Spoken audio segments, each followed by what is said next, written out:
r/NoSleep. Hosted by you/Gunnerfrog10. Being a teacher in Texas was already a nightmare. I am a teacher in a small town. We have one school that has K-12, one teacher per grade level. For a little while last year Mrs. Hewitt taught first and second grade because we couldn't get another teacher to move out here or drive in from the city like half of the staff does. Now when I say the city I'm talking about a place that has 150,000 people about 45 miles to the west, so you can imagine how small our town is. It's a pleasant enough drive with a good view and good roads, but the commute isn't the problem. Nobody wants to be a teacher in Texas. We're underpaid, overworked, and forbidden from teaching history as it happened. When Mr. Lofton actually moved to town to fill the vacancy everyone felt like it was an absolute blessing. We were all vastly mistaken. I remember the first moment I thought something was wrong. I had a very mild-mannered student named Bethany. She was a great student and had a gift for helping others. Every teacher that had her raved about her, and when she got to my class I understood why. Then, about 2 months into school she started racking up quite a few absences. Her parents just told us she was sick. They took her to the hospital in the city and ran all sorts of tests for chronic illnesses or deficiencies, came back with a clean bill of health. Problem is she always felt tired, her personality had changed, they couldn't get her out of bed some days. Having suffered with mental health issues myself I suggested she be seen by a psychiatrist, but even he couldn't diagnose her with anything. Then one day when she was well enough to attend school I caught a glimpse of her talking to Mr. Lofton. This normally wouldn't raise any kind of alarm, but Beth was a junior and Mr. Lofton taught second grade. Again, not out of the normal, seeing as most of the teachers here had all of the older students at one point or another, but Mr. Lofton had only just arrived. They were talking and she was smiling, glowing even just like she had before her undiagnosed illness had taken the life out of her eyes. Look, being a male teacher comes with its own specific set of rules. You have to be careful about every interaction that you have. You also have a duty to protect your students from adults who might not have the best intentions. Seeing them in that moment, it was not an interaction I was comfortable with. The body language was not student-teacher body language. Then as I was about to be on my way, Mr. Lofton turned his head and looked right at me. He didn't change the way he was standing. He didn't make an effort to try and make things seem less suspicious. No, he did the opposite. He smiled at me. A terrible grin stretched out across his face, just a hair more than it should have. His eyes seemed to stretch out into his head in opposite directions, but there was no doubt he was looking right at me. Beth looked at me and had the reaction I expected. She straightened herself up, grabbed her books and loudly thanked Mr. Lofton for the advice he had given her about getting into sports medicine, and walked down the hall, past me, and out of the door. Lofton watched her. His eyes followed her even though he knew I was watching him. Even though my face must have spelled concern and even anger, he watched her. It was the end of the day, and even if he was a fucking pervert I had nothing concrete to report. I decided I would sleep on it and then let our principal know what I had seen the next day when I got to school. This mistake would prove to be grand. On my way to work I got a call from my principal. "Hello. Mister. I don't know what's happening, something awful. The police are on their way but you have to stay away from here." "Principal Dunsworth, I don't understand."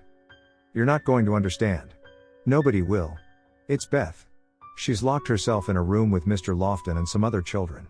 We only knew what was going on because a first grader started yelling as she dragged him into the room. Her parents are on the way. The police were too late. Her parents were too late. I was too late. By the time they broke down the door they were all gone. No broken windows, every entrance locked. No sign of any kind of entry or exit. No blood, no signs of struggle, no sign of life at all, completely void of any trace at all that might breathe hope into the parents of those 6 kids and Beth's parents. They're gone.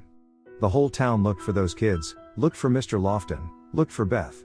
Search parties through the plains and the brush, detectives looking for any trace of Lofton's past life, some kind of clue about where he came from. For the first week I helped them every waking minute that I wasn't asleep.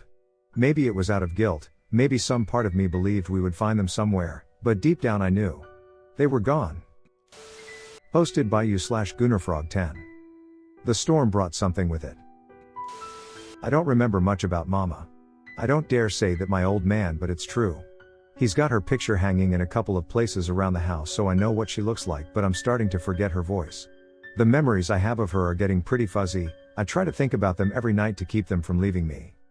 I was only 5 when Mama died. That was 11 years ago. Betty Ann, my sister, Was only 2 when it happened. I feel bad for forgetting Mama, but Betty Ann swears she can't remember her at all.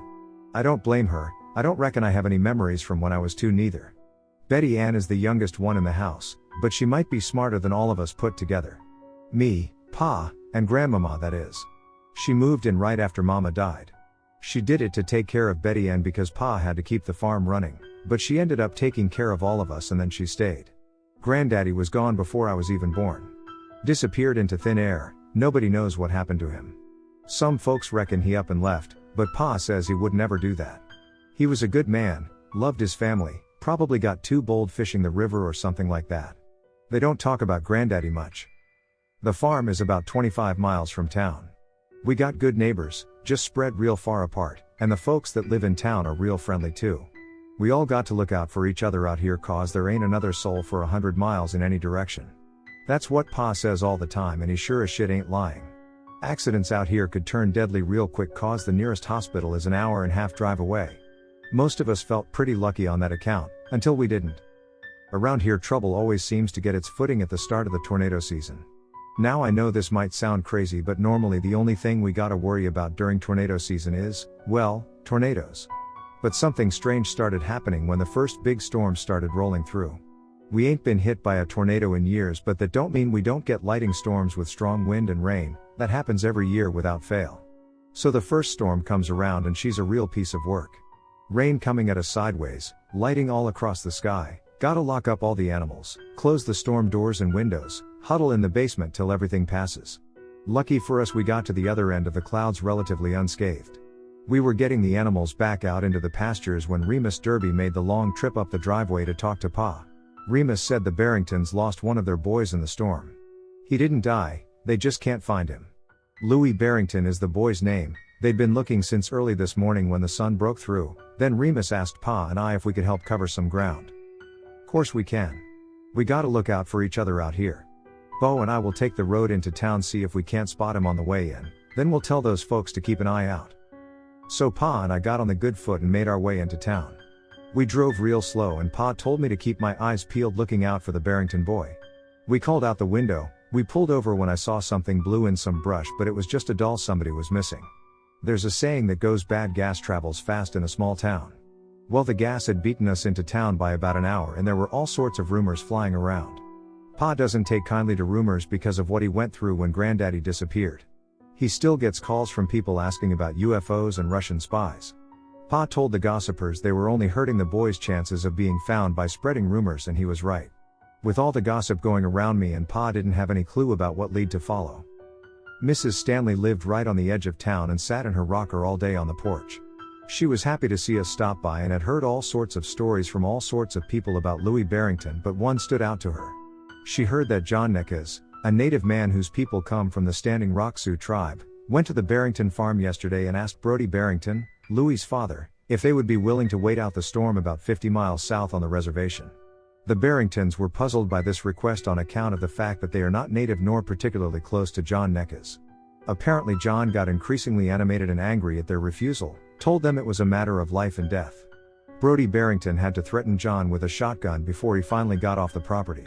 Now, I was listening to Mrs. Stanley pretty intensely because nothing like this really ever happened around here, but because I was paying such close attention I didn't notice when Pa turned white as a sheet and began to sweat. By the time I turned over to him he was working pretty hard to breath and took a seat on the porch steps. Jeb, are you alright?